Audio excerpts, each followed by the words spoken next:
Another day, another bout of cozy horror. With me, Dr. Plague. Thanks for joining me.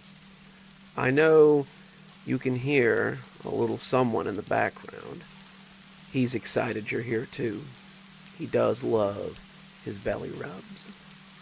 Those of us who have children know that sometimes you tell your kids stories to get them to do what you want.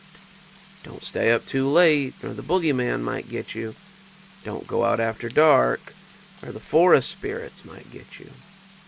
Mostly it's harmless, but what happens when it's all real? Well, that's the subject of today's story, isn't it? So be sure to listen when your parents tell you something, or you might run afoul of Mr. Danver. I hadn't thought about it until last week, but it seems to have snowballed into something that's gotten out of control. I was looking through some photos while helping my mom move when I saw him for the first time in 15 years. Dad had passed away a few months ago, and Mom was just starting to clean out some of his things. The picture had been taken at a birthday party, my 9th birthday party, to be exact, and it showed my friends and I standing in front of the house and smiling as my mom took the picture. There were about 9 of us, all wearing party hats and ice cream mustaches under our noses, but the happy faces of my friends and I weren't what had caught my eye.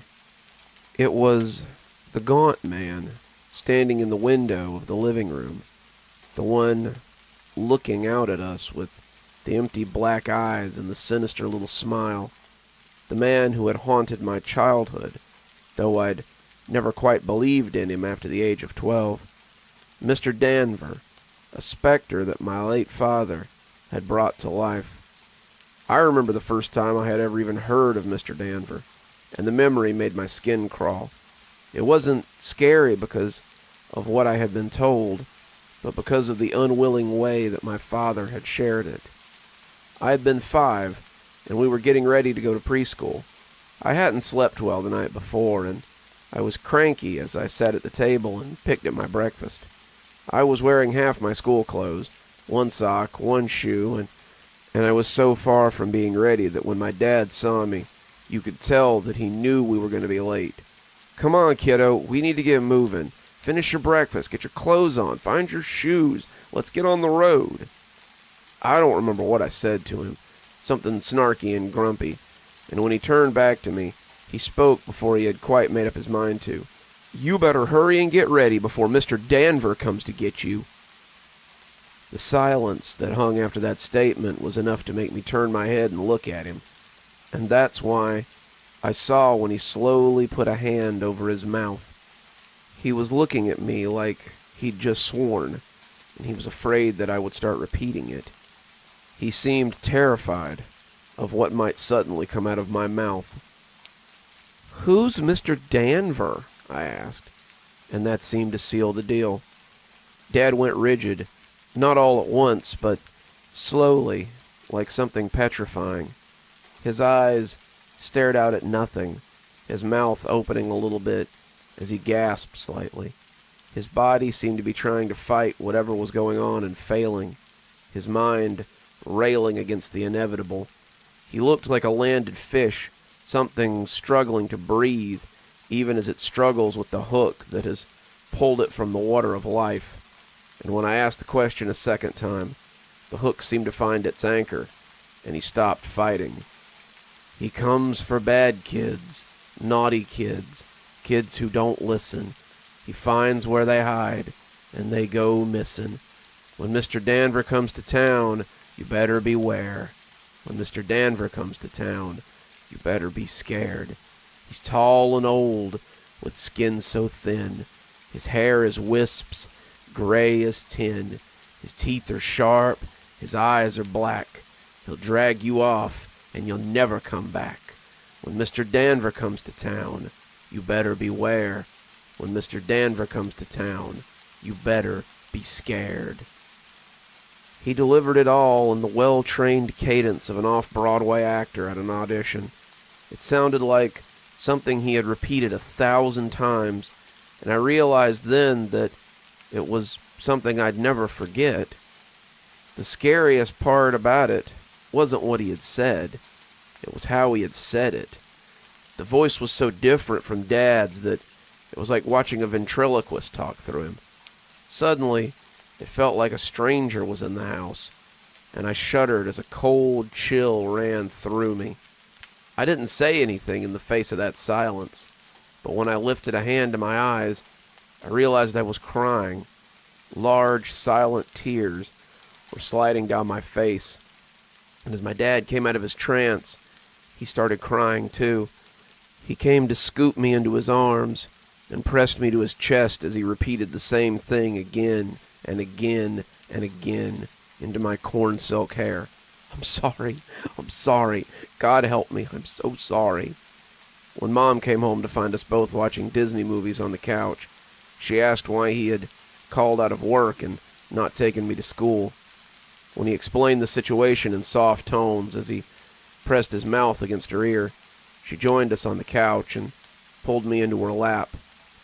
That was the first night I saw the old specter, but it wouldn't be the last.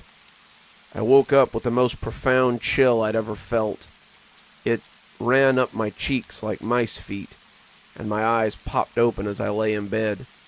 The room was dark, my toys casting shadows across the floor as the moon crept in through the window. But I knew those spooky shapes were not the source of my discomfort. I could almost imagine that I heard the song Dad had sung as it scampered in with the air conditioner in the vents. I could see the dust motes in the moonbeams as they boogied to that haunted chorus. And as I stared at them, that's when I saw him. He was hunkered in the corner, his knees against his chest, his arms resting on his knees. He was looking at me from the pit of shadows where he sat, and when he realized I was looking back at him, I saw a wide grin stretch across his face. His toothy mouth stretched ear to ear, and as he stood up, I could hear his joints popping like kindling wood. His hair set neatly on his head, looking like the hair you saw on zombies in horror movies, and it brushed the ceiling as he stood up. He rose until his head nestled in the corner of that ceiling, his frame all of 8 feet tall. He had a hat in his hand, a hat I would later learn was called a bowler, and his arms were covered in a rich brown suit coat. He was wearing a suit beneath it, but I was only vaguely aware of it. As he rose, the moon casting his features in contrast, I was mesmerized by his eyes. They were dark pits of shadow that looked at me with mirthful knowledge. "Sorry to wake you," he said, his voice sounding like someone who's lost their breath to excitement. "I just wanted a peek. I'm sure I'll get a closer look sometime. Toodaloo." I started screaming then, and when Dad came in and turned the light on, there was nothing in the corner but the star stickers that stuck to the ceiling above the spot.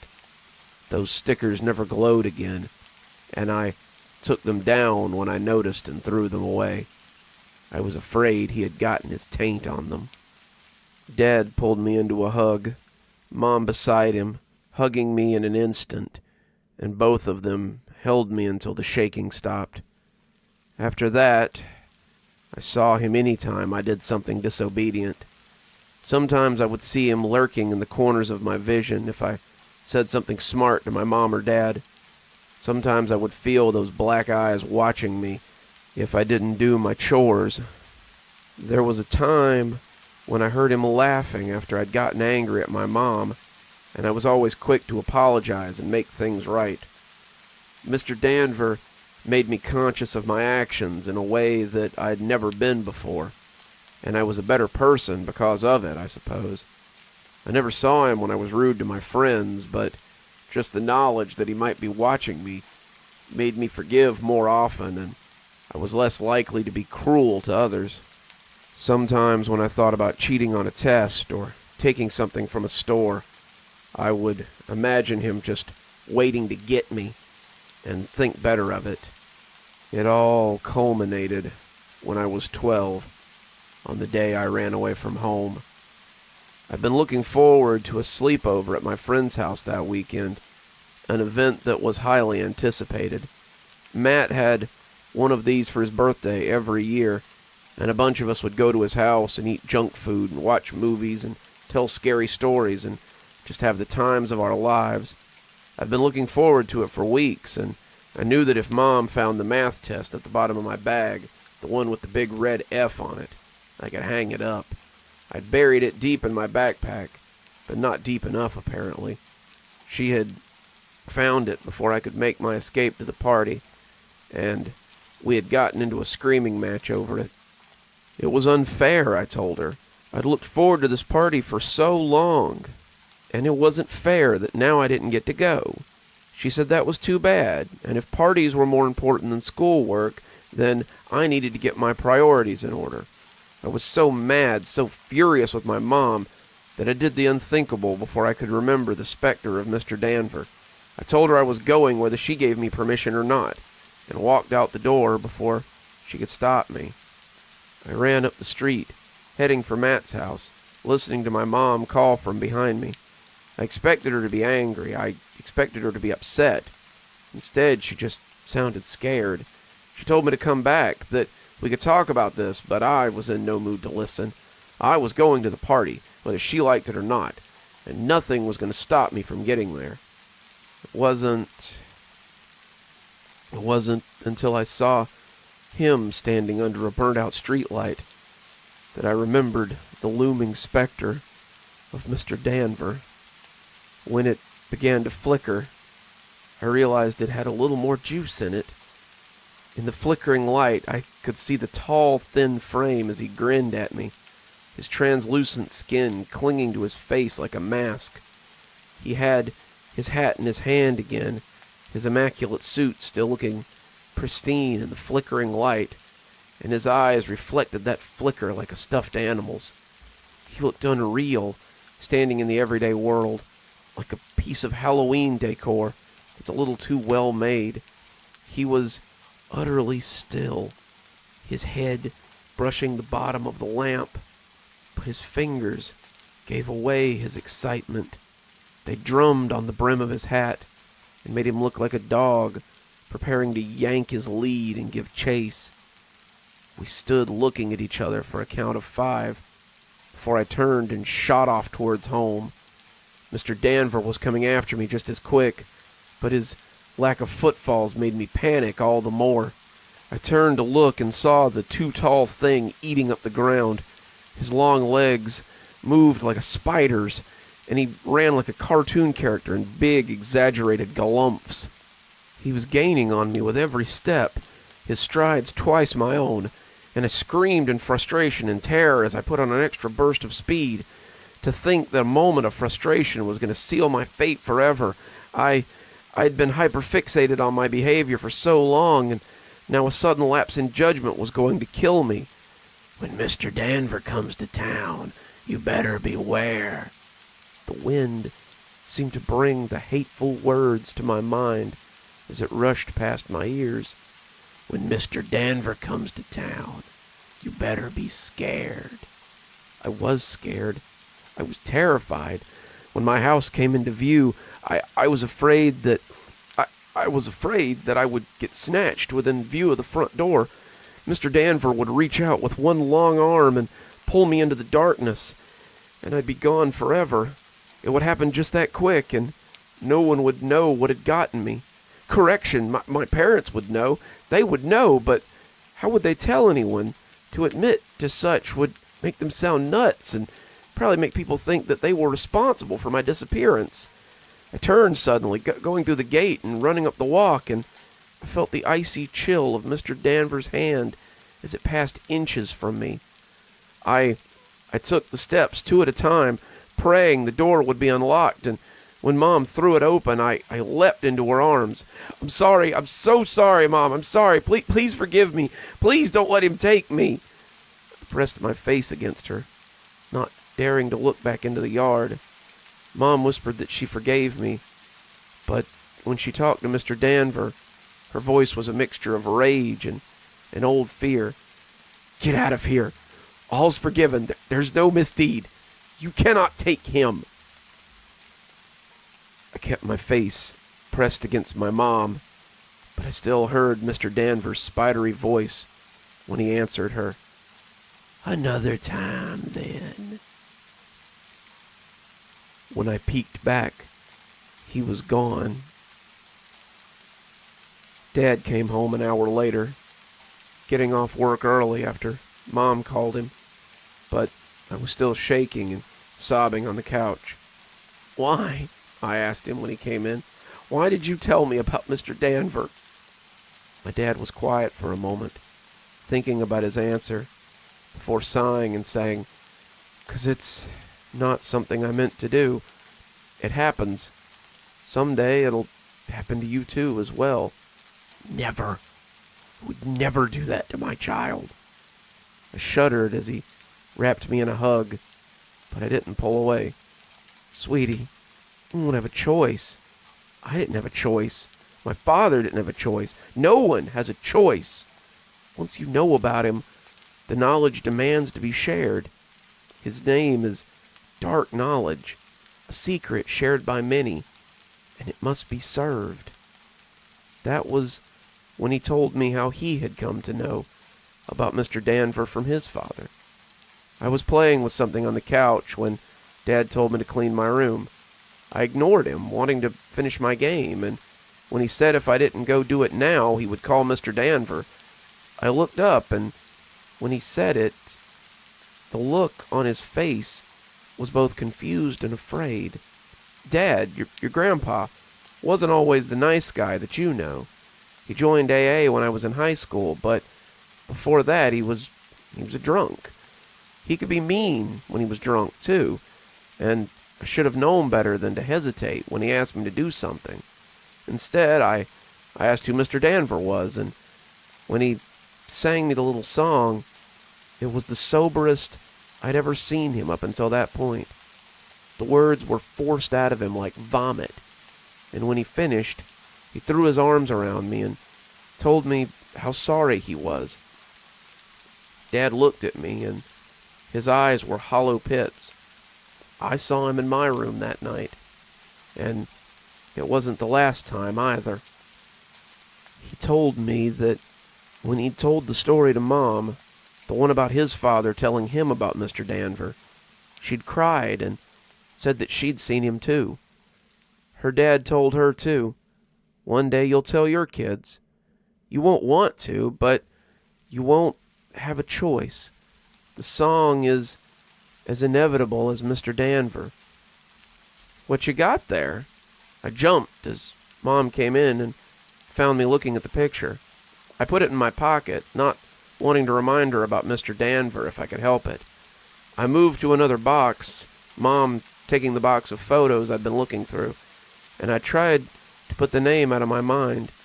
It was easy to do as I worked, but as I sat at home later, still sore from a day of moving furniture and sorting boxes, I started thinking about it. If my parents and I knew about Mr. Danver, did anyone else? I pulled up Reddit and made the post before I could think better of it. I didn't know if you could transfer the knowledge like that, but I wanted to know bad enough to find out. Hey guys, I remembered something from when I was a kid. I just wanted to know if anyone else had heard of it. My dad told me a spooky story about Mr. Danver when I was a kid, saying he would come get me. My mom knew about it too, but I was wondering if it was something anyone else had heard of, or if it was something that he made up. The post had barely sat for 5 minutes before I got a response. It wasn't the last either. "Yeah, my dad told me about him too when I was little. Seems like I must have had nightmares about it, 'cause I can remember dreaming he was in the corner of my room sometimes." OMG, so weird. That was exactly what my mom called it too.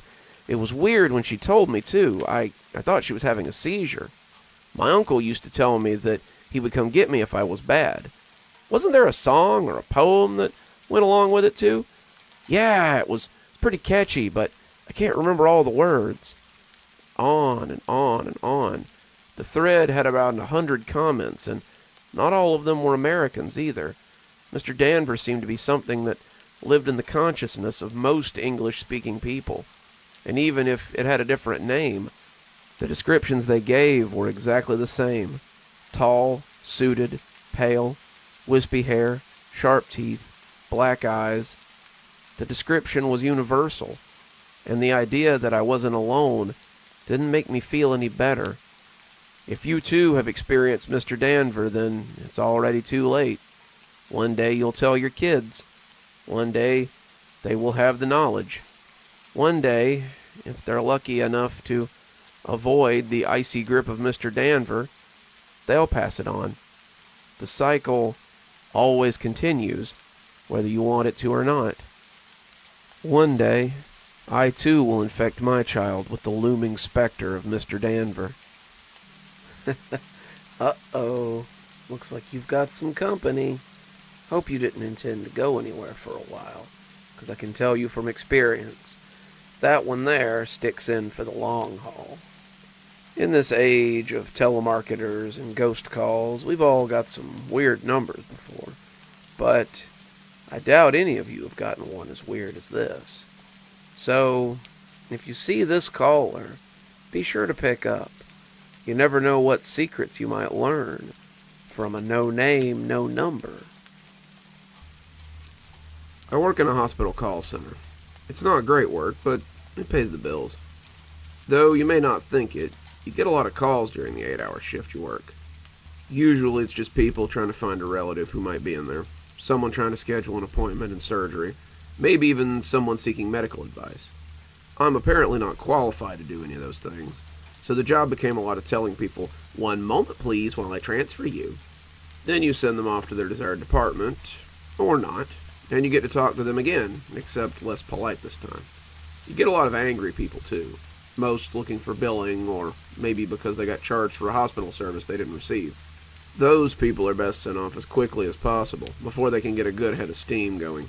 There are 4 to 6 of us in the department at any given time. It's mostly college kids trying to pay their bills, or older people looking for a little extra on top of their Social Security. All in all, I think around 10 of us work the switchboard. And you get to know your coworkers pretty well, especially when there's so few of you.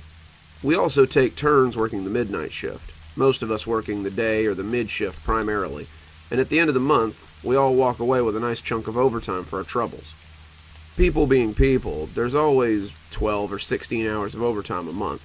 No one minds much. The job's pretty easy, and I liked having a job where I could finish my schoolwork or play on my phone for 8 to 16 hours and still get paid. That was before the heavy breather. Not a week went by where he didn't get at least one notation in the logbook. The notations were supposed to be for strange or unusual calls. For the last few months, most of the entries have been a heavy breather. We had named the caller because their calls were all pretty much the same. You'd pick up the phone and hear the telltale heavy breathing on the other end and know what was going on. We all just figured it was some pervert, some lonely sicko trying to get his rocks off to someone on the other end.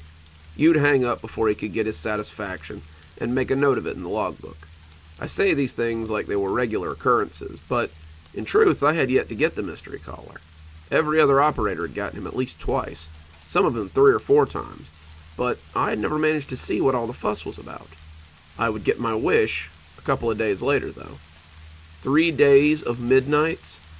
My boss just shrugged at me as she sank the push pin into the bulletin board. She posted our schedules by hand every week, despite the rest of the hospital having access to an electronic payroll system which generated the schedule for them. Martha is old school, though. Probably since she's been here since they pulled her out of the foundation when they broke ground. She's one of the best bosses I've ever had, too. She doesn't like how short-handed we are any more than we do. "Sorry, kid. Roger says he's taking the weekend off to go visit his boyfriend. He's always doing this on such short notice. I swear I'd have fired him on the spot if we weren't so short-handed. Still, all 3 nights? You're the only one with an open schedule, kid. I'll give you next weekend off if you want it. Scout's honor." Martha made the promise so freely that I took her up on it in a heartbeat. The promise from Martha was worth its weight in gold. She couldn't possibly have known that this would likely be the last weekend I'd ever sit behind that desk. Friday night went pretty normally.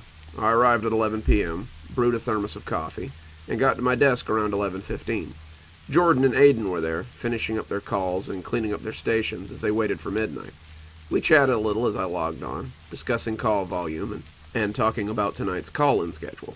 Apparently, there was a team I needed to call in at 4 a.m. for a 5 a.m. case, and they added that the heavy breather had been calling a lot today. They don't say anything, they just keep calling about once an hour, like they're looking for someone. Pam swears she heard them say a name before they hung up, but Pam likes to make stuff up for attention. I got a little excited when Jordan told me that. If they were calling more often, then maybe I'd get to talk to them. I know it's weird to hope that a crazy person will call up and breathe on the phone, but I really wanted to experience it.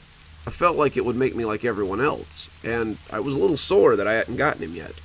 I would get my wish about an hour later. It was about 12:30 when they called. I was sitting in the call center basement, sipping coffee and checking Reddit on my phone, when I heard the computer chirp and inform me that I had a call. It was from an unlisted number, not that uncommon, so I picked it up without thinking much about it. When I picked it up, it sounded like someone was sitting too close to a fan. The blowing was annoying, but I was a professional, and I tried to power through it. Southwest Medical Center, how may I help you? The noise on the other end sounded different slightly.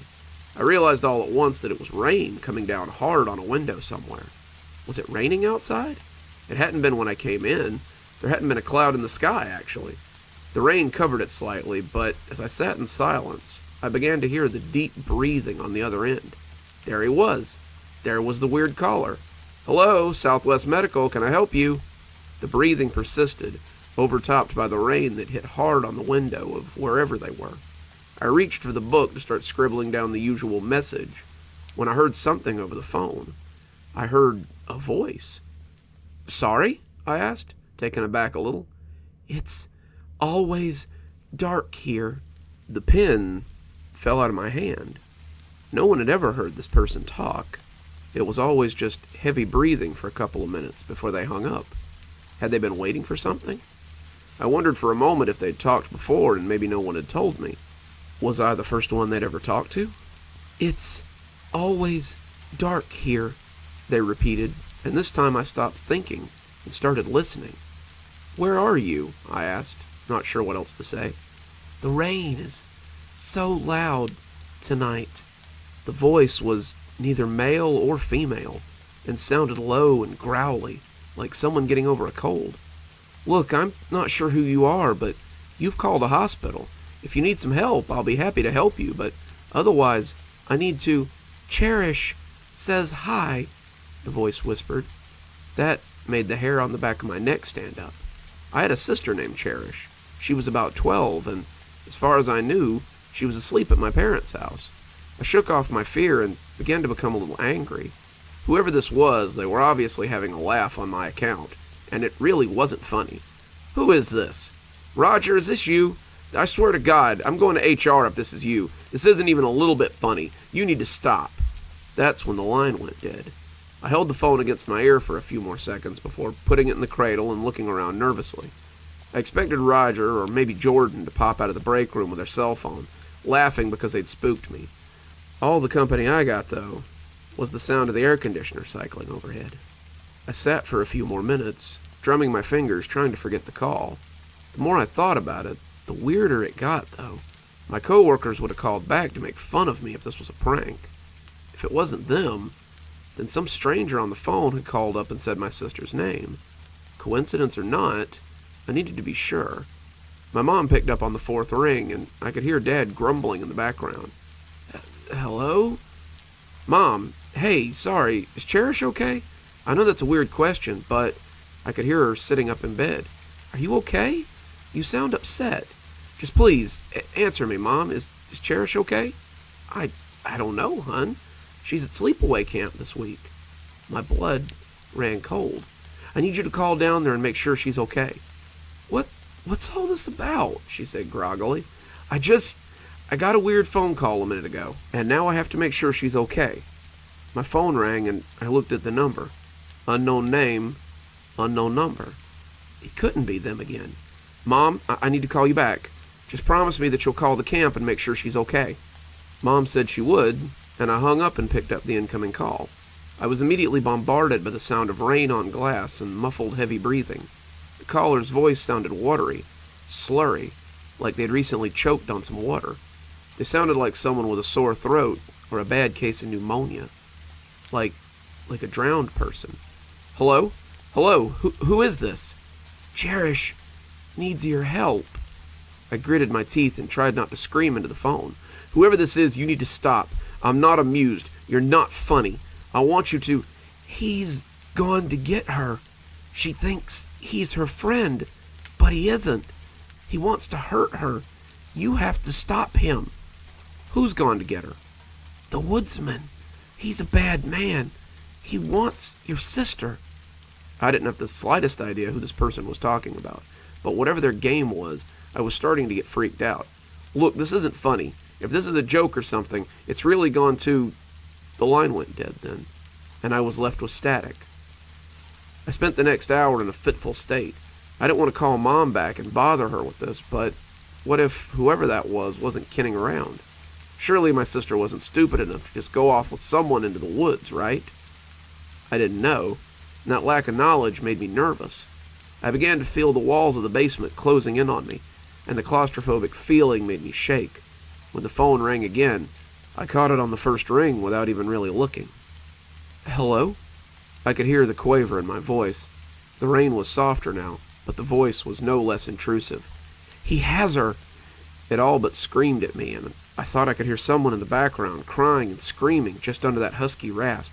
He's hurting her! Please, hurry! Where are you? I screamed at them, leaning forward as though I could fall into the computer screen. Where has he taken her? If this was a prank, I was buying it, hook, line, and sinker.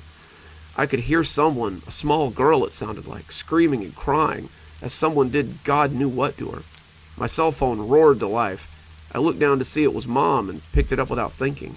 Mom was hysterical on the other end. She and Dad were in the car, driving up to the camp. The counselors had gone to check on Cherish and found her bed empty. What's more, they found muddy boot tracks going into her cabin, and then leaving out the other way.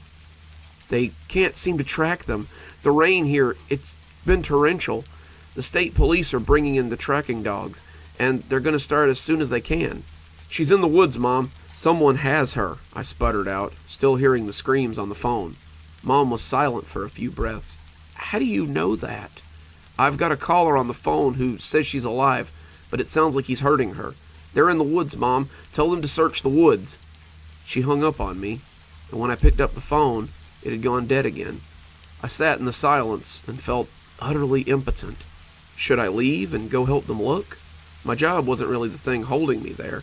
I was sure people would understand if I abandoned my post, but I was hoping that the mystery caller would give me more information.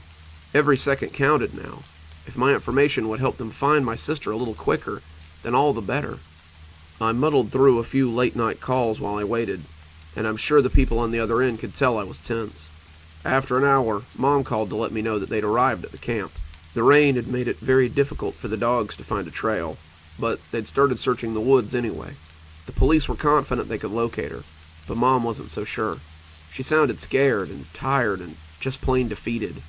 When she hung up, I stared at the phone on my desk and willed the mystery caller to call again. They'd been so chatty before. Why had they gone silent now? I pulled up call logs on my computer then and started trying to find the number. No name, no number was all I ever got. I know in movies the police can easily decode these private numbers, but I work for a hospital and not even the emergency part of the hospital. My resources were limited to what I could do on my out-of-date computer. When the phone rang 20 minutes later, I looked at the number and almost knocked it off the desk in my haste. No name, no number. Hello? Hello? Where are you? I need you to... He's killing her! He's trying to make it last, but he's killing her! The voice whispered harshly. Where are you? The police are looking for her, but I need to know where you are. The voice was silent for a moment, and I thought I'd lost them again. On the other end, I could hear whimpers, and the person making those noises sounded broken. Hot tears ran down my face as I listened to what could be my sister's final moments. I began to beg the voice to tell me where they were. I lay my hands against the desk and cried, letting the tears flow as the voice seemed to contemplate how to answer me. When I played here, It was about a mile from the camp, over a creek, past the blackberry fields, and up a little hill. His house is at the top of that hill. I've been here for so long, though. I don't know if any of those things are still here. Please hurry. She doesn't have much longer." Then the line went dead. I called my mom and gave her the information. When she relayed it to the counselor, they knew exactly where she was talking about. The house belonged to the groundskeeper, and he had lived there for quite a long time. She said the police were on their way now to check it out, and she asked me to thank the person on the phone if they called back. I waited for an hour, another long and agonizing hour, and when my cell phone rang, the number made my skin crawl. Unknown name, unknown caller. Were they calling my cell phone this time? That seemed unlikely, and when I picked it up, I was greeted not by the raspy voice of the sick child, but by the stony voice of Officer Darraway from the state police. He told me they'd found Cherish and the groundskeeper in his cabin. "She ain't in a good way. The bastard used the time he had to do some pretty upsetting things. She's alive, and we're sending her on the next flight to the nearest hospital. That's the one you work at, I believe." I thanked him and told him to tell my parents that I'd be waiting for her when she got here. "Your mama tells me you've been in contact with another child, and they gave you directions to find your sister." "Yes, she just called me out of the blue. I don't even know how she got my number." He was silent for a moment. "You'll forgive me for saying so, but that seems highly unlikely." "How do you mean?" I said, startled. "The groundskeeper didn't have a phone in his cabin. His cell phone was on his person when we recovered him, and there's no other child in that cabin." That's impossible. They said they'd been there for a very long time. They've been calling for weeks." "Look, I appreciate you helping us find your sister, but this whole story seems very far-fetched. That being said, I don't think we'd have found your sister without your help. I want to take a statement from you when I get there, but just know we don't consider you in any way connected to this, despite the oddness of your claim." I thanked him, and he thanked me before hanging up. I was getting ready to call Marta, the 6 a.m. person, so she could come in a little early to relieve me, when a familiar caller popped up on my screen. No name, no number. I picked it up as I prepared to thank the caller for their help. I had just started thanking them when I heard the heavy breathing on the other end, and stopped. The sound was completely different. The caller had a husky tone to his breath, and you could clearly hear their breathing jagged up and down as they went about whatever they were doing. This was no child's breathing. This was an adult, and I hung up the call before I could think too much about it. I sat there in a daze as I pulled the call log towards me. I logged the heavy breather, but thought for a moment about recording the other caller too. They had saved my sister's life, whoever they had been, and I decided not to add them to the log. I called Marta and told her what had happened. She agreed to come in for me and said she'd see me soon before hanging up. I'm sitting with my sister in the ICU as I write this, but I can't help but wonder who that mysterious caller was. How did they call me? How did they know where to find me? My sister is heavily sedated right now, but I'm a little afraid of what she might tell me when she comes to. Does she know the girl who called me? Did she tell her how to contact me? I'm afraid to go back to work now. I'm afraid of who else might call me when I again man that desk. What other lost souls might be just a phone call away. Warm fire, warm ball of fur on your lap, nice warm couch underneath you. These are the good times. The times we look forward to, when times maybe aren't so great. I've certainly played my share of hide-and-seek when I was a kid, and this next one is actually about a time I played hide-and-seek. This is one of those rare stories that I swear before God is true, though maybe it is embellished a little, but that's only thanks to the mind of the child that I was. So, I can tell you from experience that if anyone asks you to play hide-and-seek in the Martin house, it might be best to say no. They call it the Martin house, and it's easily the most haunted place in town. During the day, It's a beautiful two-story estate in the Millville area. It sits behind a high gate overlooking the bay on 10 acres, which comes at a premium given the land's cost inside of Panama City. The current owner keeps up the grounds, maintains the home, but they say he will not live in the house or be there after night. He rents it out for parties and events, lets people picnic on the grounds, opens it during the day for tours and historic outings. But an hour before sunset, the gates are locked and the place is cleared of people. It's a beautiful place, but they say that the devil walks there after dark. The local legend says that Mr. Martin suspected his wife was having an illicit affair with a servant. They say that in a fit of jealousy, he made her watch as he hung him, later hanging his wife and kids and himself from the same large tree in the front yard. They say you can hear voices, screams, and all kinds of odd noises there after dark. They say people have seen figures in the windows and on the grounds near sunset, with black eyes and pale faces. They say you can see lights come on and off in the house after dark, and it's best avoided once the sun goes down. They say a lot of things, but as a writer of dark fiction, I don't put a lot of stock in local legends. I don't believe in Billy Bowlegs. I don't believe in Kissing Mary. And I don't believe in the hitchhikers they say you can pick up by the West Bay Bridge. The Martin House, however, is something I do believe in, because when I was young, I experienced it firsthand. It was 1993 or 94 when it happened, and I was about 7 or 8. My mother had worked at the same hospital for years, and that hospital had chosen to do their employee appreciation picnic on the grounds of the Martin House. I have to believe they were aware of the dark history of the place, but like I said, nothing ever happened during the day, so they weren't worried. The yard was huge, and the Human Resource Department set up games and tents and all kinds of other things to entertain the kids while their parents socialized. I fell in with a couple of kids that I knew, and we played some games and explored the booths, but ultimately got a little bored with the scheduled events.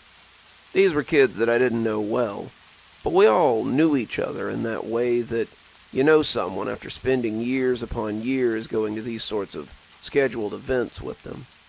One of them was the son of my mom's friend.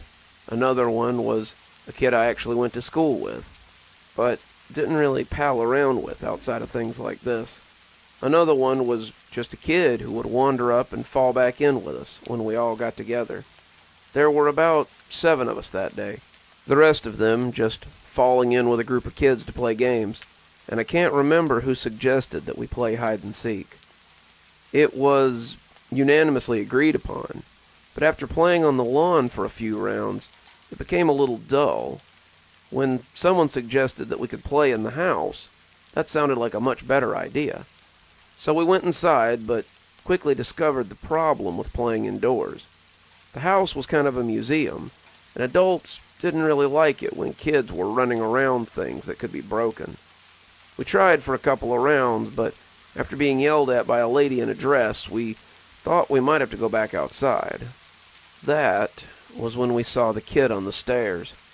Like I said, none of us really knew each other, but none of us had ever seen this kid. He was youngish, probably 5 or 6, and he didn't really say anything. He just sort of stared at us through the slats on the staircase, and I'll remember the way he looked at us for my entire life. He seemed both fascinated by our appearance and utterly terrified at our game. He looked at us the way I looked at the dog sometimes when he was making noise while my dad was trying to nap. He looked like he thought we might wake up a parent that would be angry. Someone suggested that maybe we could go play upstairs, and we all thought that might be a good idea. The upstairs was usually blocked off, but if that kid was up there, then the door must be unlocked. None of us had ever gone upstairs. It was locked, like I said, but We found the door was open, so we all went up. The upstairs was about the same size as the downstairs, but we saw a ladder going up into the attic, and thought that would make the best place for hide and seek. It would be dark up there, probably with stuff to hide behind, and it would be spooky. What we found was a pretty big attic with boxes and furniture covered in sheets. It was dusty and cobwebby, and reminded me of the opening of one of my favorite shows, Are You Afraid of the Dark? We decided who was going to be it, then we all went to hide. It was dusty in the attic, and a few of us got found right away when we started sneezing. I expected that we might see the kid we had seen earlier, but there was never any sign of him. I didn't think much about it. Kids rarely question things that don't come from adults. And as we played, the volume of our game became louder and louder. We began to scream with joy every time someone was found, and some of them had taken to scaring each other instead of just playing hide and seek. I'm sure that some of the people from downstairs could hear us, but given that we were 2 floors up, we might have been mistaken for just regular noise. I was hiding behind a vanity near the back of the attic, peeking out from around the edge of the sheet, when I heard a little voice in my ear that scared the crap out of me. It scared me because up until then, I'd been the only person hiding behind the vanity. You guys shouldn't be here. You're gonna wake up Daddy, and he'll be mad." I turned around, and there he was. He was crouched down behind the vanity, looking at me with these big, sad, scared eyes. And now that I was closer, I could see he was dressed in suspenders and a grubby-looking white shirt. His feet were bare, and his hair looked like someone had cut it with a bowl. I asked him who he was, but he shook his head and put a finger to his lips as he made a shushing sound. "Shh. You're gonna wake up Daddy, and he's gonna be mad." I started to ask him who he was talking about, when all of a sudden, we heard loud footsteps coming up the stairs. Someone was yelling, but it wasn't regular yelling. Usually when my dad yelled, there were swear words in it or some kind of direction.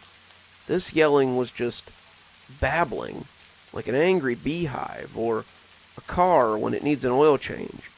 It was angry, and it was loud, but there really wasn't any substance to it. The game quieted down as we all became the hiders. We knew that we shouldn't be here. We all knew that if we were found, we'd be in trouble. So we all took to hiding as someone came very angrily up the ladder. I could see the others as they hunkered around the other covered piece of furniture and storage boxes. They all looked scared, but they also looked excited. This was a different level to the game, something a little scarier. We all knew that this was the real game, and we had to win, or we might never be allowed to come back again. Through the white, oiling up out of the square hole, came a large something. It was man-shaped, but maybe not a person. It had arms and legs. I could see a head, but the rest of it seemed to just be shadows. It was like someone standing in total darkness, and I think even then I suspected that this was no museum curator coming after noisy children. The hairs on the back of my neck began to stand up, and as the thing started looking for us, I turned and found the little boy was gone. The other kids seemed to have felt it too, and as the thing moved towards the left side of the attic, we all started shuffling to the right. It knocked over a box and kept yelling in that strange, barely coherent way. It didn't seem unfamiliar with the attic, and I wondered if it was up here looking for us, or if it was looking for the little boy who'd been a stranger to me. Either way, we made our way back to the ladder and started quietly going down onto the second floor. We were almost all down when the thing turned and looked at the 2 or 3 of us that were left. He didn't have eyes, at least none that I could see, but I felt very seen by it, and the last of us went down in a herky-jerky pile of bodies. We ran back to the staircase, and that's when someone else found us. We burst through the door that led out onto the stairwell, and almost knocked over a lady with a tour guide name badge. She blinked at us and did not seem at all happy to see 7 or 8 kids coming out of a restricted area. She asked what we thought we were doing in there, and we told her that we thought it was open. She said no, the door was always locked, and told us we better get out of there before we got in trouble. When she asked how many of us there were, that's when we seemed to disagree.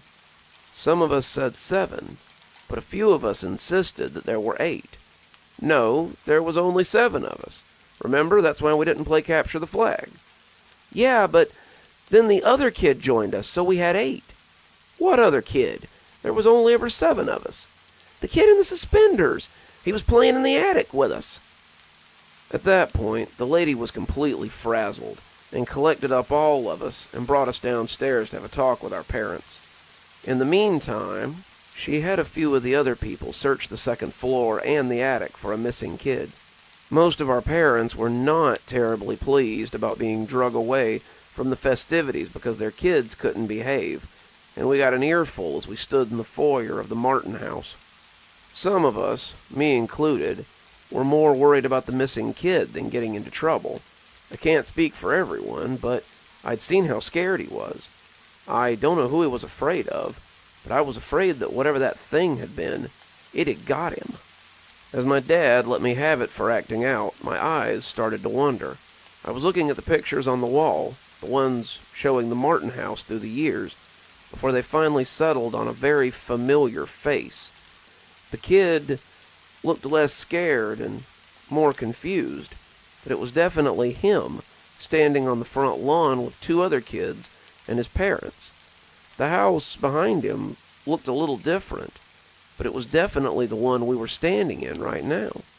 Hey, that's him, I said, interrupting my dad in the middle of his lecture. Who's him? My dad asked, not appreciating being interrupted. That's the kid, the one I saw in the attic. The lady who had found us looked at the picture before shaking her head and telling me not to tell lies. No, really, I assured her. That's him. He was hiding with us. He told me that we were going to wake his daddy up. He looked really scared. My parents didn't believe me, but I've seen that picture since, and I know now that that little boy is one of the Martin brood. He was one of the kids who allegedly hung from the tree in the front yard, and I would have bet you anything that was his spirit we saw. The big shadowy thing didn't look at all like Mr. Martin, but that doesn't necessarily mean anything. The kid didn't have black eyes like all the other stories tell, but maybe that's something that comes a little later. I've encountered a lot of strange things in my life, but that was one of my earliest scrapes with the paranormal. As of writing this, the Martin house still sits in the same spot. They've completely closed off the inside these days, and after that year, the hospital started doing their employee appreciation somewhere else. I don't know if it was the house itself, or because they got a better deal somewhere else, but I never went back to the Martin house again. That's always such a strange story to come back to. I always have to question myself. Did it happen, or was it something that I misremember? We have so many of those within our heads. Ghost memories. Memories sprinkled with the fine sugar of childhood. Memories that may or may not be true, or may have all been about interpretation. Speaking of, our next story also takes place in that magical land of childhood, though the one telling the story is far from in on that sugarier aspect. So, let's investigate the local playground and find the strange graffiti that tells you, "I miss you, Daddy." I can't explain it, but he's been here the whole time. No one believed me. My wife thought I was insane, but he's been here the whole time. My son, Dale, was 5 when he went missing. We were at the park by our flat when it happened. Park may be too grand a word for it, but that's what Dale always called it. In reality, it was a big plastic play structure with a couple of slides, a climbing wall, and a sand pit. The whole thing is surrounded by a 15 by 15 fence with a couple of benches for parents to sit on inside. That's where I sat that day, scrolling through Reddit and finishing my cigarette. Dale was playing with a couple of neighborhood kids, their parents sitting on the other benches, so they didn't have to breathe in my smoke. I looked up in time to see him go beneath the play structure, into an area they call the cave. The cave is an enclosed area beneath the structure, with a roof that was comfortably close for a kid and downright claustrophobic for an adult. I heard my phone chirp and looked back down to see a text from my wife. She'd gotten home from work and wanted Dale and me to come help with the groceries. I pitched my cigarette over the fence and called for Dale. "Come on, Dale. Mom's waiting for us." No response. "Come on, Dale. If you can't listen, we won't be able to come back tomorrow." Usually this would have brought him running. Playing outside was his favorite pastime. But there was still no answer. Both of his playmates came out the other side, giggling and laughing as they acted out whatever game they were playing, and I asked if they'd seen Dale. Alicia, a dark-haired girl who was missing her front teeth, lisped, "He's still in the cave, Mr. Darwith." So I hunkered my nearly 6-foot frame, looked into the dark underbelly of the play structure, and called for Dale to come out. "Come on, Dale, we really have to go. Mom's waiting on us." I still didn't think anything was amiss, other than Dale trying to squeeze in a few more minutes of playtime. I expected him to giggle and poke his head out, baiting me into chasing him or crawling into the cave. He knew that as big as I was, it would be funny to watch me try to get under the structure and run him out, a game we played often. Instead, there was only silence. So I sighed and hunkered down on the damp sand to crawl under to get him. I heard the other two parents chuckle as they watched me, my back scraping at the bottom of the structure as I crawled towards the entrance to the cave. I didn't mind playing with Dale, but this was a little much. I was tired from my night shift the day before, and my back was sore from lifting freight all night. I resigned myself to having a stern talking to with him on the way home about not listening and crawled into the dark opening of the cave. As I passed from the lighted world outside, the afternoon sun cut slants across my face through the boards of the structure as I entered the darkness of the cave. I felt a crawling sensation on my neck suddenly. I thought I might have picked up a spider, and I ran a hand over to knock him off. There was nothing there, but the feeling wouldn't abate. It felt like my hackles were up, that ancient feeling of predators nearby putting me on edge, and it took everything I had to keep dragging myself through the space.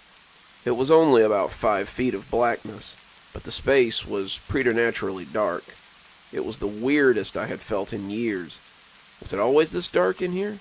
I'd crawled through here before, but I didn't remember it being this black. Worse still, I didn't feel like I was alone in here. Of course I'm not alone, I reminded myself. I came in here to get Dale. As I crawled through, I began to doubt that he was still in here, and the sense that something else lived here wouldn't so easily be put aside. I felt like something hateful lived here, something that was even now hungry and slobbering. My goal went from getting Dale to getting the hell out of the space, and I came out the other side, expecting to be dragged back and consumed any minute. I stood up, wiping the dirt off my knees, as the air puffed out of me loudly. It could have easily been mistaken for exertion, but I'd be a fool to pretend it was anything but fear. I expected my son to pop out and laugh at his silly old dad then, but he was still nowhere to be found. "Dale?" I called, my voice becoming fearful after what I'd experienced. "Dale!" The other parents looked up, hearing the jagged quality of my voice, and rose to see if everything was okay. I can't find my son," I told them, and they told me not to panic as we searched the structure. My wife came walking up just as I started getting frantic, and she must have sensed my concern as she caught sight of me. She called the police then, and as I ran to check the woods, I heard her say that hateful phrase for the first time. "Our son's gone missing. Please send help." Half an hour later, 2 cars pulled up and a couple of officers came to render assistance. I had searched behind the flats, in the scraggy woods nearby, around the little retention pond that I always told Dale to keep away from, and was just about to start knocking on doors when I saw them. They wanted to talk to me being the last to see Dale, and the officer in charge sent 2 of his men to check nearby houses as they asked me questions for the next few minutes. Where had I seen him? What was he wearing? Was there anyone suspicious around? Who were his mates? Where might he have gone off to? Did he run away often? And all the time they assured me that they would find him, and not to panic. I answered their questions honestly, but I knew that he couldn't have left the play park. Dale was small for his age. I told them so, and despite all my misgivings with the flat we lived in, they had done one thing that I thanked them for. The clasp on the gate was too heavy for a little tyke to push up. Dale had struggled with it before, but I knew he couldn't have left without help. The other parents said they hadn't seen him come out or seen anyone lurking around the playground that day. So the police searched. They searched the play park, the surrounding flats, the woods, and the whole area, basically retreading the ground I had already walked. As night began to fall, they called in more officers and began to canvass the wider area. My wife and I were distraught. Dale was our first and only child, but as the day stretched on, it seemed less and less likely that they would find him. I'm not ashamed to say that I took Dale's disappearance poorly. My wife was stoic through it all, but I knew she was hurting. He was her baby, and she had carried him for 9 months, but I think she held a lot of her sorrow in because she saw me floundering. I became like a ghost in my own home. Eventually I went back to work, but my performance suffered. It only takes a little effort to load things onto a truck, but I was falling behind, missing quotas, and making trucks late. The supervisor was a mate from primary school, fortunately for me, and he saw that I wasn't doing well.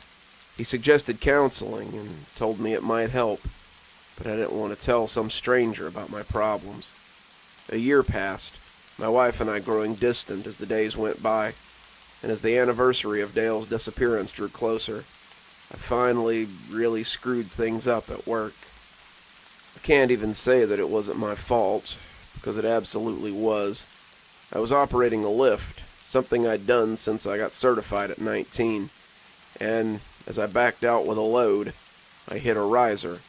It wasn't a hard hit, just a bump really, but the legs on that particular riser, as it turned out, were getting ready to give way. The riser collapsed in spectacular fashion, and when it fell on one of my co-workers. He lived. They managed to get the pallets off of him before they crushed him, but it broke his collarbone, and he had to be hospitalized. My supervisor was furious, but I could tell he was trying to hold back in the face of my sincere grief. "I'm recommending you take a couple of weeks unpaid leave. If it were anyone else, I'd hand them their walking papers here and now, but I know you need help more than you need a trip to the unemployment line. Take these 2 weeks, sort your life out, and return to work. If this happens again, mate, I ain't gonna have a choice." I couldn't look at him. His pity was worse than his anger, and I knew I needed to do something. I nodded, mumbling a thank you, and he showed me out of his office. I walked around for the rest of the night, trying to figure out what I was going to tell my wife, and finding nothing. She would be mad, probably mad enough to push her to leave me, but as the sun started to peek over the horizon, I knew there wasn't much else I could do. She was just as mad as I'd thought she'd be, but her pity was just as hard to look at as my supervisor's had been. He's gone. Dale is gone, and making yourself a martyr over it won't change the fact. You still have insurance. Get some counseling. Figure this out. I need you back. Not just back at work, but back here. I miss him too, but digging into these wounds won't make it any better. Get some help, for both our sakes. There was something unsaid beneath that statement. and I understood it, but wasn't sure what to do about it. I spent the next 4 days in a blackout state. I had found my therapy at the bottom of a bottle, something I had avoided up to that point. It's no job to go to. I just stayed at home and drank my pain away. My wife's patience finally ran out. After 2 days of watching me hunker on the couch like a sot, she told me she was going to see her mother for a few days, and suggested I sort myself out while she was gone. If I come home and you're still like this, I can't promise I'll be back for long. Once she was gone, I spent most of my day in a fermented haze. That's how, on the 5th day, I found myself buzzed and sitting on the same bench I had been on when I told Dale we needed to leave. It was early afternoon, and the play park was empty, thank God. It wasn't the first time I had just come to sit here, and the other parents often found excuses to leave with their kids when I came to wallow in my grief. I was the sad father who came back to the place he'd suffered most, and I really hoped the park had been empty when I got here. Even in my current state, I didn't want anyone to see me like this. It was embarrassing, and it might frighten some of the children if I came weaving into the park smelling like a distillery. I was staring at the play structure, thinking to myself that it might be time to get some help after all. When I first saw it, it was just 8 words, but those 8 words sobered me up faster than any cold shower ever could. On the side of the slide, in rough marker, someone had written, "Where have you gone, Daddy? I miss you." I just sat there, staring for what felt like an eternity, and as the tears came, the alcohol came up as well. My tears fell nakedly into the pile of sick that sat between my legs, and as the rage bubbled up in me, it felt like they were almost burned away. Someone was mocking me, mocking my son's loss, and as I staggered towards the super's office, I was madder than I had any right to be. Mr. Vidner, the super for the complex, always reminded me of one of the hobbits from The Lord of the Rings. He was short, fat, had a curly brown ring of hair around the bald spot on his crown that got bigger every year, and when he sat at his desk, it was like a child sitting in his father's chair. He nearly fell out of that chair when I slammed his office door, his expression of confused anger becoming one of confused fear as he looked on my face. He was a small man, and the sight of a large, angry drunk in his office reminded him of his stature rather quickly. "Someone has written hateful graffiti on your play park, and I want to know what you intend to do about it."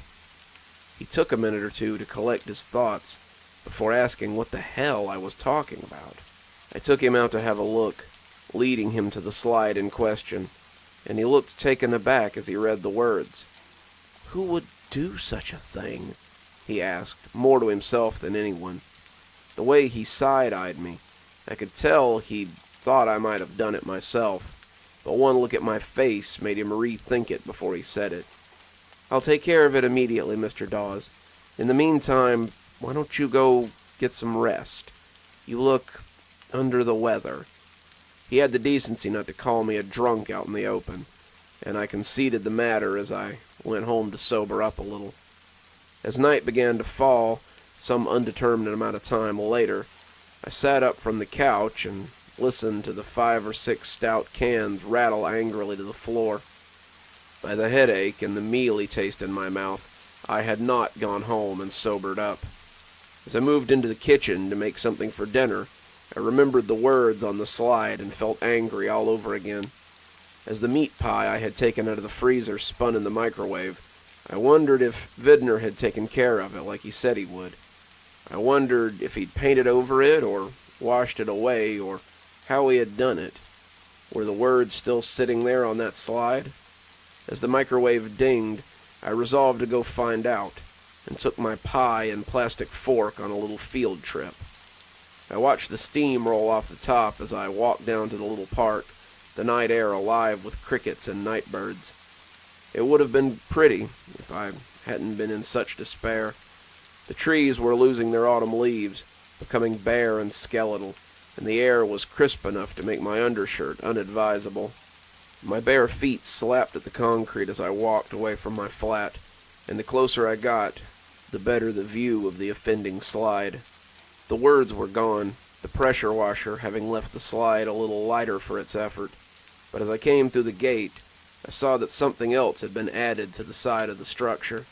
It looked like the same marker strokes, the handwriting big and childish, and as I read it, I felt a growl rumble in my throat. I saw you today, Daddy. I saw you, but you didn't see me. I looked around as the wind rattled the nearby tree, expecting to see a group of snickering youths as they watched me. This had teenagers written all over it, and as the pie slipped out of my hand, I loosed my shout at the sky. Why? Why did they devil me like this? Was this a game to them? When I was a kid, we would never have done something like this to anyone, let alone a grieving father.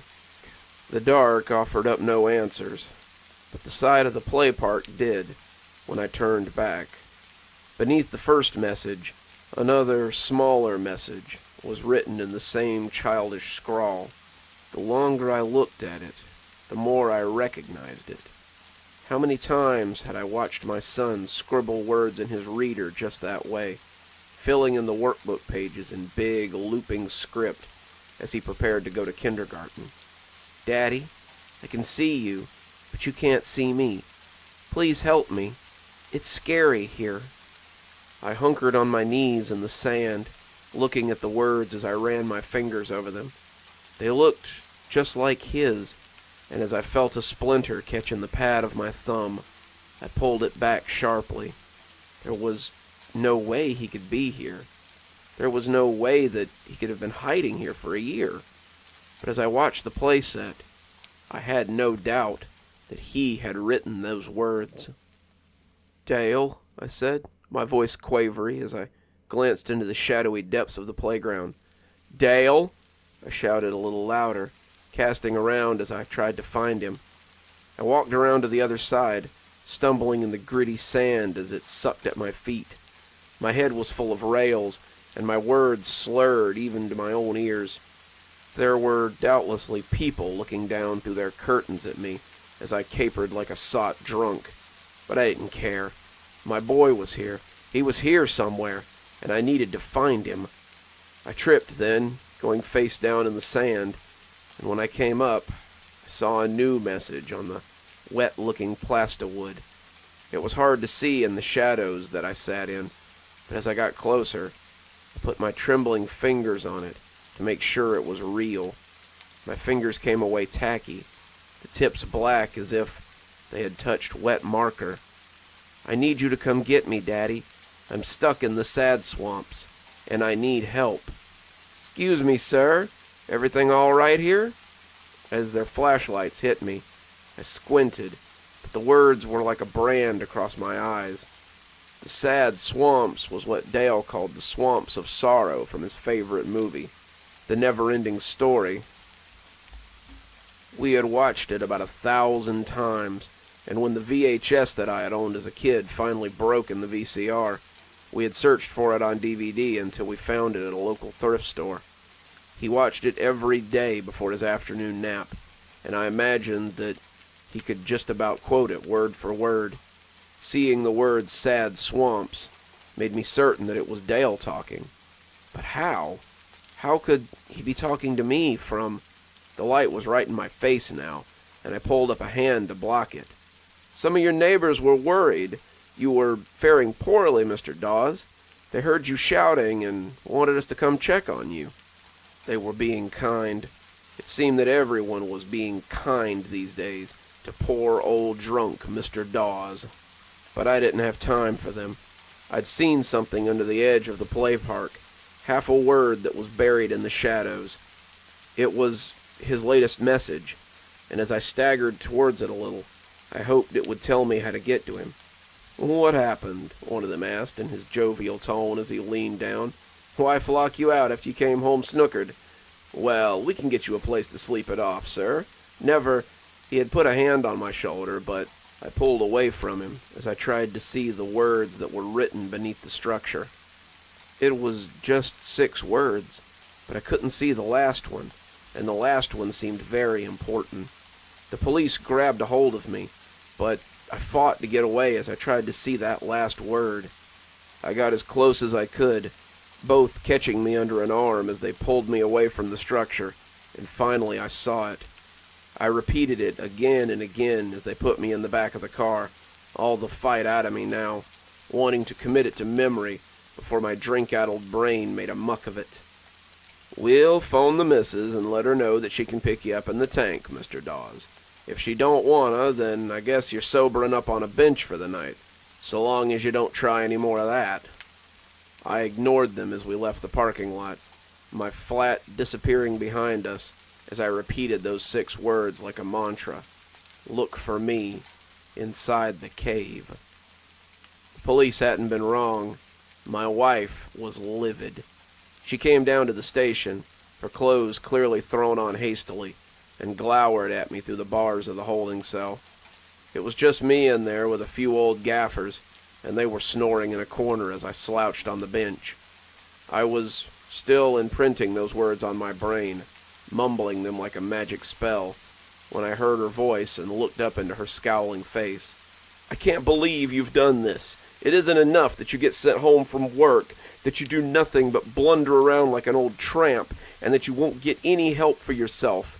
But now you go and get yourself tossed in the drunk tank.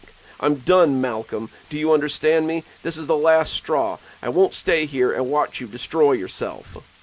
"He's alive," I rasped out, and when she looked back at me, I saw all the anger leak out of her, only to be replaced with pity. "I miss him too, just as much as you do, but you have to let him go. It's been a year, Malcolm. He's not coming home. It wasn't your fault what happened to him. You have to stop blaming yourself for this. He's been leaving me messages at the play park, Stephanie. I can prove it. Come with me and I'll show you. We can find him. We can be a family again. We can—" But she cut me off with the first sob I'd heard from her in months. "I'm leaving, Malcolm. When they release you in the morning, don't call me. Go back to the flat.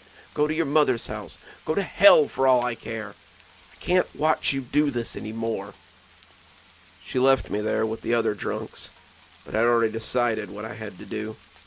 They turned me loose in the morning, and after a brisk walk home, I got the things I'd need. I brought a torch, some string, and a big hunting knife I'd had since I was a teenager, and set off for the play park. It was early morning, and I had the place to myself, save for the pigeons still gobbling at my spilled pie remains.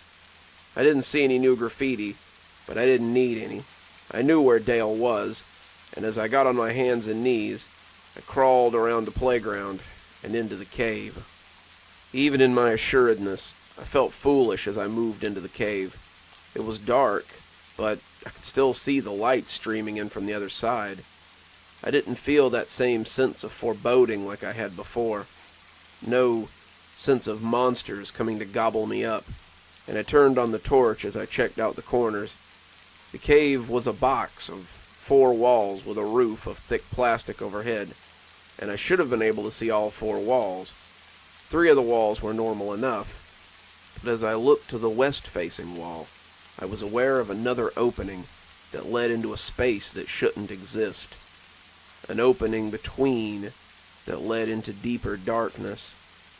As my torch turned against the encroaching blackness, I turned my body in a ponderous circle and started crawling into it. If I meant to get my son back, I would need to hobble into the sad swamp and come out the other side. In contrast to the dark cave behind me, the space I entered was pitch black. The edges of my light curled oddly, the darkness seeming to retreat around the edges like felt as I moved in deeper. I wasn't underground.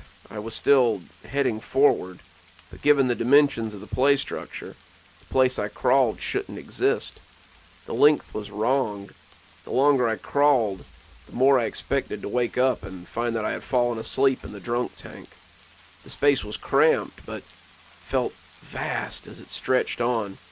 It was like an abandoned underground cave, a claustrophobic passage threatening to collapse on me at any minute.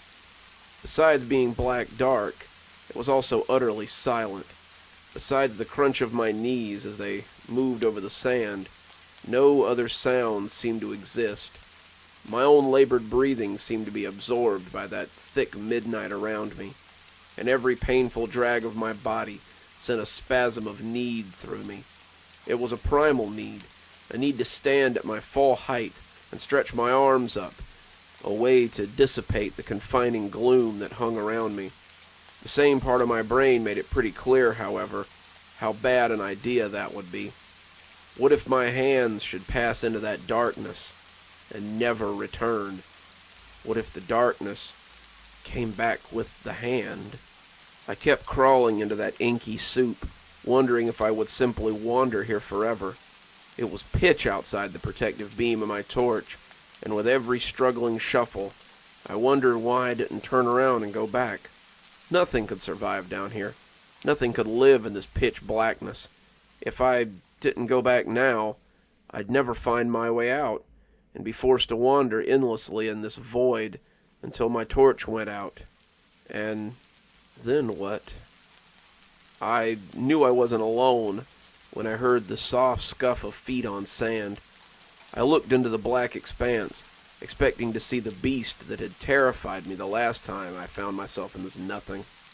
The beam of my torch didn't go very far. At the end of the light, I could hear the scuff of bare feet on sand, though. Something was coming towards me, and I wasn't sure what I was hoping to find. Would it be my son, or would it be a monster to end my journey? When a dirty, half-starved little boy buried me in a hug that circled my shoulders, I knew I'd found him. "Dale?" I whispered, but he could only nod and cry against me. I didn't waste time or breath. I just scooped him up and didn't stop moving until I was back in the lighted world of the play park. As we moved, I could feel that clawing, penetrating glare from behind me. Something had noticed I was taking its prize, and they were unhappy. I kept crawling, kept pulling, but I could hear those scrabbling feet as they kicked up sand. They were getting closer now, the growl loud and thunderous, and on a whim, I turned my torch on them. Bathed in the light, they yelped wildly and kicked up sand as they backpedaled. I didn't dare look back to see what was tailing me. I put on a burst of speed, crawling like our lives depended on it, and when I collapsed in the light of day, I was aware of people shouting at me to get out of there. Their kids were asking who I was and why I was so dirty, but they must have thought I was a bum. When they saw Dale, they tried to take him from me, but I held on like my life depended on it. And when they finally recognized us, I heard their anger turn to surprise. They took us both to the hospital, and I'm glad to say that aside from being underfed and very dirty, Dale was completely fine. My wife came to the hospital, and we both cried as she apologized for doubting me. I refused it, telling her she had nothing to apologize for. I doubted myself. I fell into the bottle and nearly lost myself in my grief. I should be apologizing to you for putting you through this for the last year. She sat with me at the hospital, both of us afraid to take our eyes off Dale as he sat placidly in his hospital bed. I asked him about what he had gone through, but he couldn't tell me much. He said that he got lost in the cave, and he crawled and crawled until he came out in the play park again. Only it wasn't his play park. The play park he found was different, and me and his friends were gone. The sky was sort of purple, and the clouds were too thick-looking to be real. I couldn't get the gate open, but that was probably good. There were these big things that would come by like living shadows, and they would look at me like I was an animal in the zoo. I drank some water from a gross puddle, but there was no food. Sometimes I went to sleep in the cave, but I always felt like something was watching me in there. It never tried to hurt me, but it always felt like I was hiding and waiting for someone to catch me. I thought I was going to starve before I heard you breathing in the cave. I had to run away to get away from some shadow people who were looking for me, and I heard you down there and went to see what the sound was. I asked him about the messages, and he said he had found some kind of marker in the sand over there, and that was about the time he started seeing a shadow inside the play park. I knew it was you. Somehow I just knew it was you, but you couldn't see me. So I started writing messages, hoping you would see them. I guess you found them. The strangest part is that Dale swears he was only there for a week. He says he kept going back into the cave, but he only slept a few times while he was away. What's more, the doctors say he doesn't appear to have grown in the time he was gone. His dental records and growth structure are the same as when he had a checkup about a month before he disappeared. I'm glad to have Dale back, but I don't let him play in the cave anymore. We still visit the play park, and I still let him slide on the slides and run on the structure like he used to, but he's forbidden to go underneath anymore. It's a rule he doesn't mind following, lest he get lost in those dark tunnels for a second time. One more story, and then I think it's time to say goodbye yet again. We've all met our fair share of people. At least, I have. I don't know about you. Sometimes, however, you just meet a person, and they feel off. Maybe it's a smell. Maybe it's a feeling. Maybe it's the way they act. Maybe it's all those things. Maybe it's none of them. Maybe it's the last piece of that prehistoric lizard brain that we all keep in the back of our head that warns us about danger right before it sinks its teeth into us. So, you would do well to mark her by her dangerous smile. It all started with a trip to the bar. Some friends had invited me out after work for drinks. Given that we all work at the steel mill in this 2-stoplight rural town, that meant we were going to Dusty's. Dusty's is what's colloquially called a dive bar, but it's the only bar we have in town. It's a little roadhouse where you can drink watered-down beer, listen to country music, put some money in the jukebox, play some pool, or hit on the 7 or 8 half-dead barflies that are there every night. If you go to Dusty's for the atmosphere, then you're going to be disappointed. Most of us went there to watch the guys who worked for the town's only other reliable business, the logging company, drink too much and get in fights with people that are unprepared to stand toe-to-toe with them. That night in question was what you would call a slow night. I'd had about 3 pitchers of cheap beer, and the only fight we had seen was when someone's wife came in to drag him away from whatever tart he was talking to by the stage. Neither of them had been particularly skillful brawlers, and when they finally decided to just beat the crap out of her husband and drag him out of the parking lot, I told the guys I was going to turn in early. It was creeping up on midnight, and the bar was deader than usual. Dude, no way you're going to get a cab this late at night. You might as well stick around. Why wouldn't I be able to get a cab? Sandy's runs till 3 in the morning most nights. Charlie, the guy who had told me I wouldn't get a cab, leaned back on his stool so he could look at me. My cousin Dwayne says the cabs won't come out this far after 10 o'clock. They've been having trouble with people going missing. I rolled my eyes, walking my stool back so I didn't fall off of it. I was drunker than I thought I had been, and I didn't want to fall over in front of my friends. Yeah, I've been hearing those stories since I was a kid. Tell your cousin not to believe everything he reads on the internet.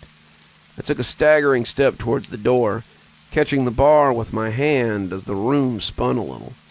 Nah, Charlie protested. This is pretty recent. They say that the cabs have been arriving to pick up fares, but when they get there, no one is waiting. It's a big mystery, and no one's really sure what to think of it. I scoffed at him, not really in the mood for any of that. I staggered out of Dusty's, taking out my cell phone as I tried to Google the number for Sandy's. I'd used it often enough that you'd think I could remember it, but in my current state, I couldn't remember much of anything. After 2 or 3 failed attempts, I managed to get the number in and got the receptionist after 3 long rings. Sandy's Cabs, how can I help you? Yeah, I need to get a cab from Dusty's bar. I'd heard the clicking of keys on the other end of the phone, but when she learned my location, she seemed to change her mind. I'm sorry, sir, we don't pick up from Dusty's anymore. I glowered at the phone, not quite sure I had heard her right.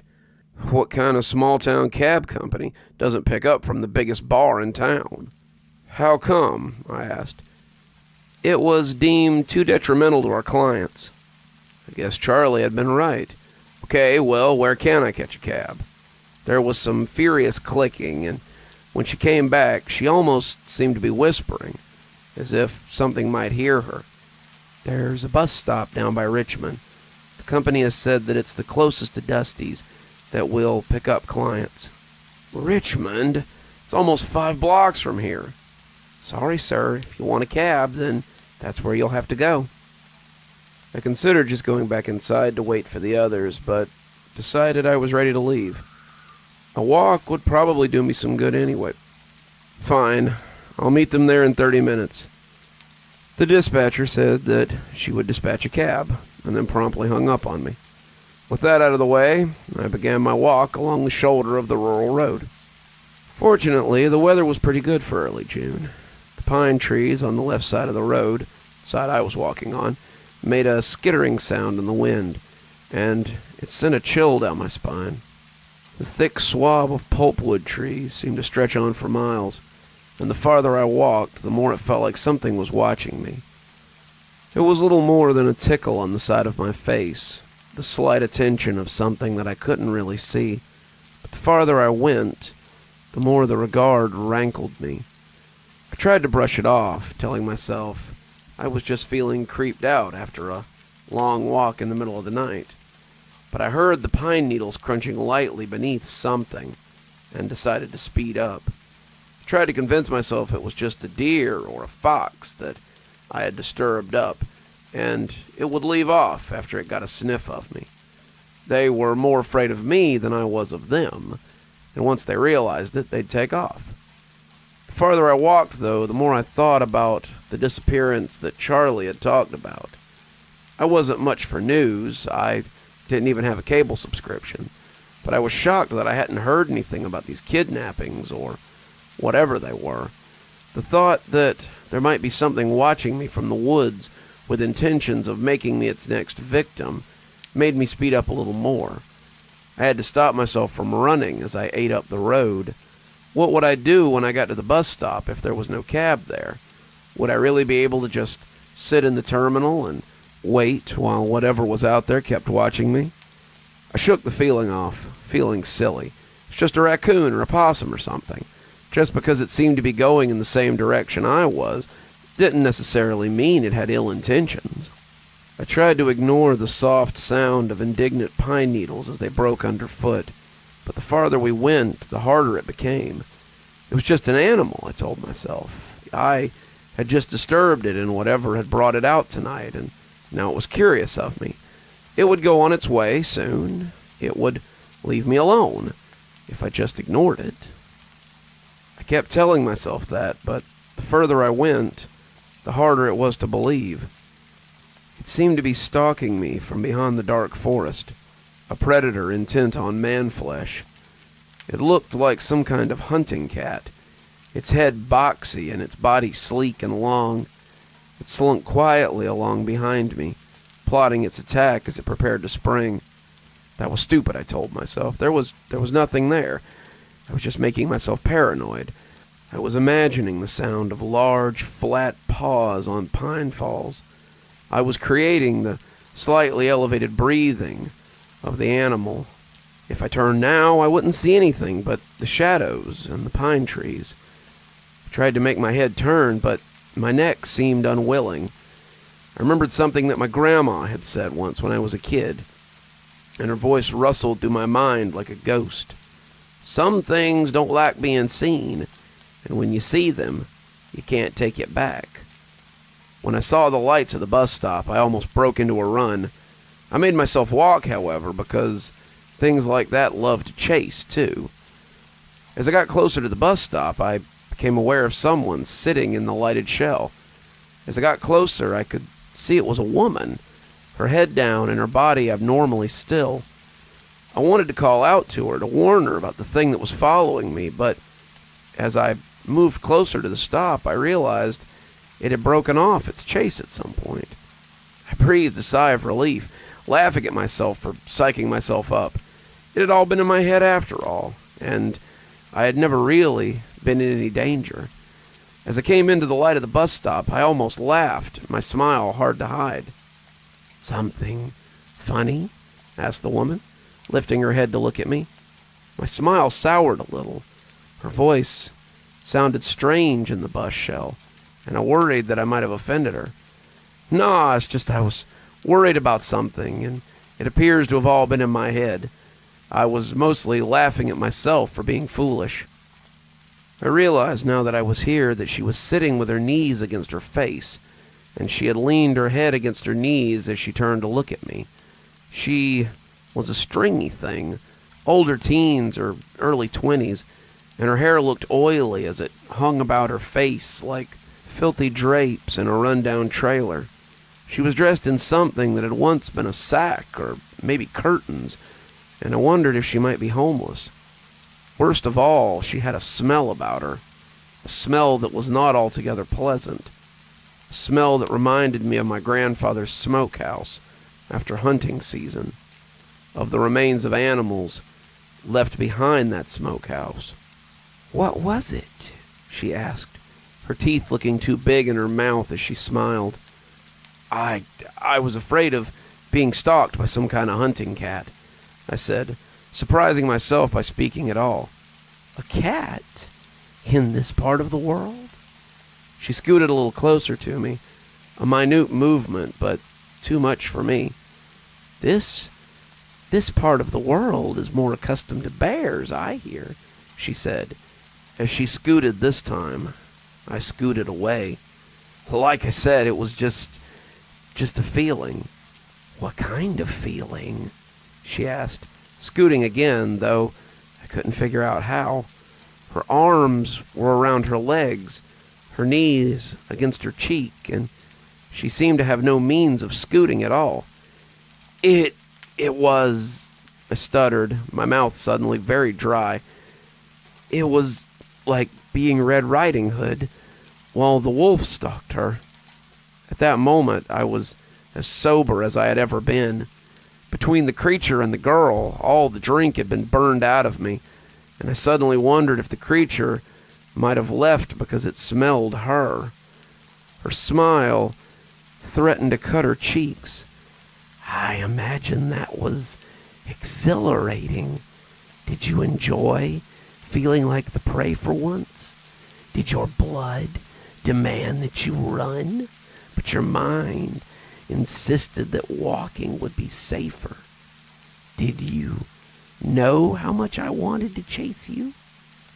My heart was pounding, loud enough for me to hear it. She had just admitted to being the one that was stalking me. She couldn't have been the thing in the woods. There was no way. She had been here when I arrived. There was no way she could have dogged my heels through the woods and then gotten here before me. It was impossible. My brain told me these things, but I found it harder and harder to believe as she slowly backed me into the side of the bus shell. I wanted to run, but I knew that was what she wanted too. "You thought you'd be safe once you made it to the light, didn't you, manling? Little did you know that monsters don't always shrivel in the light." She was very close now, her legs coming down as she unfurled herself. She was bigger than I had thought, her body thin and long as she pulled herself onto the bench. She was on all fours, that grin very disconcerting as it came closer. She was feral looking, some wild woman from the depths of a dark jungle. As she prepared to spring, I saw a pair of headlights pin her to the spot as they approached us. I did run then. I ran from the bench and threw myself into the cab, telling the man to drive before the door was even shut. He looked confused, turning back to the girl as if to ask if she needed a ride too, but his confusion didn't last. The color drained from his face as he got a look at her, and he yelled for me to close the door. He pulled off with a squeal of tires, and we both watched the woman as we drove away, her smiling face getting smaller as she watched us. I leaned against the seat, panting as I tried to control my galloping heart. He had to try a couple of times before I could hear him over the blood pounding in my ears. And when I finally made sense of it, we were turning around to get back on the route. "You got very lucky, fella. More lucky than you know." I asked him why I thought so, and he told me a story I'll never forget. A couple of nights ago, I got a call to that same bus stop to pick up a fare. Dispatch said he sounded weird when he called, like he'd been running, but his car had broke down near the stop, so he figured he had just been pissed off about his luck. I pulled up about 20 minutes later and found not a middle-aged man fuming over his car, but that same girl with the Cheshire Cat grin on her face. She looked up at me as I came to stop, and I just knew that if I got out of my cab, they'd never find me again. The area near Dusty's is supposed to be off limits, and after tonight, I don't think Sandy's will be picking up out here until the situation changes. I've been sitting in my living room, hands shaking as I write this, but unsure of what to do now. I called Charlie before I got into my apartment, but I don't think they really believed me. Charlie was pretty drunk and sounded like he thought I was making fun of him. I hope they make it home safe, but it's that dangerous smile that I can't get out of my mind. She's out there somewhere, waiting for her next victim, and I feel very fortunate to be able to tell you my story and not be a squib in tomorrow's paper. I think that'll do it for us today. Thanks for stopping by. I really do love to see you come back every day for more cozy horror. Until next time, this is Dr. Plague, wishing you a wonderful day and a spooky evening.